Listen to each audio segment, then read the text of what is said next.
ನೋಡಿ ಇವತ್ತು ಬೀನ್ಸು ಮತ್ತು ಕ್ಯಾರೆಟ್ ಪಲ್ಯ ಮಾಡ್ತಾಯಿದ್ದೀನಿ. ಬೀನ್ಸು ಮತ್ತು ಕ್ಯಾರೆಟ್ನ ನೀಟಾಗಿ ವಾಶ್ ಮಾಡಿ ಇಟ್ಕೊಳ್ಳಿ. ಮತ್ತು ಈಗ ಸಣ್ಣದಾಗಿ ಕಟ್ ಮಾಡ್ಕೊಳ್ಳೋಣ. ಬೀನ್ಸು ಕ್ಯಾರೆಟ್ನ ಸಣ್ಣದಾಗಿ ಹಚ್ಕೊಳ್ಳಿ.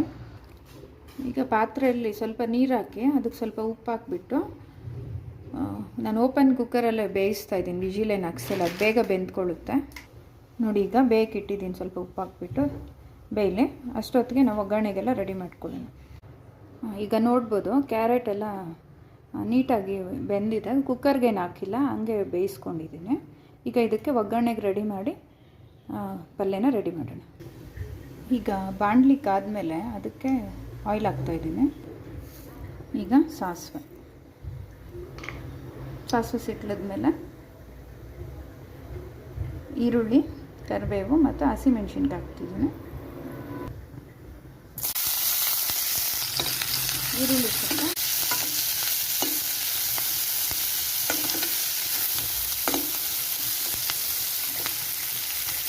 ಒಂದು ನಿಮಿಷವರೆಗೂ ಫ್ರೈ ಮಾಡ್ಕೊಳ್ಳಿ.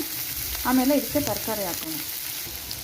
ನೋಡಿ ಚೆನ್ನಾಗಿ ಫ್ರೈ ಆಗಿದೆ. ಈಗ ಇದಕ್ಕೆ ತರಕಾರಿ ಹಾಕ್ಕೊತಿದ್ದೀನಿ, ಬೇಯಿಸಿರೋ ತರಕಾರಿ.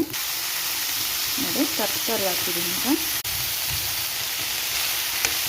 ನೋಡಿ ಚೆನ್ನಾಗಿ ಆಗ್ತಾಯಿದೆ.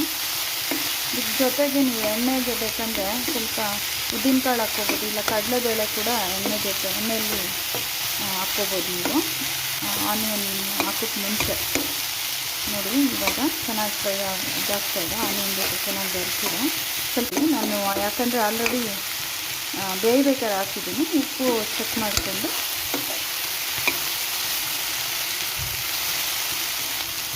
ಇನ್ನೊಂದು ನಿಮಿಷ ಇದನ್ನು ಸ್ವಲ್ಪ ಹಂಗೆ ಆನಿಯನ್ ಜೊತೆ ಬೆರೆಯೋಕ್ಬಿಡಿ, ಸಾಕು. ಇನ್ನೊಂದು ನಿಮಿಷ ಇದನ್ನು ಹಂಗೆ ಚೆನ್ನಾಗಿ ಮಿಕ್ಸ್ ಮಾಡಿ, ಸ್ವಲ್ಪ ಮಿಕ್ಸ್ ಮಾಡಿದ್ರೆ ಸಾಕು. ಸ್ವಲ್ಪ ಬೇಯಲಿಕ್ಕೆ ಬಿಟ್ಟರೆ ಸಾಕು. ಆಲ್ರೆಡಿ ಬೆಂದಿದೆ. ಸ್ವಲ್ಪ ಆಯಿಲು ಎಲ್ಲ ಉಪ್ಪು ಖಾರ ಎಲ್ಲ ಚೆನ್ನಾಗಿ ಇಟ್ಕೊಳ್ಳುತ್ತೆ. ಒಂಚೂರು ಉಪ್ಪು ಹಾಕಿದ್ದೀನಿ ನಾನು, ಸ್ವಲ್ಪ ಕಡಿಮೆ ಅನಿಸ್ತು.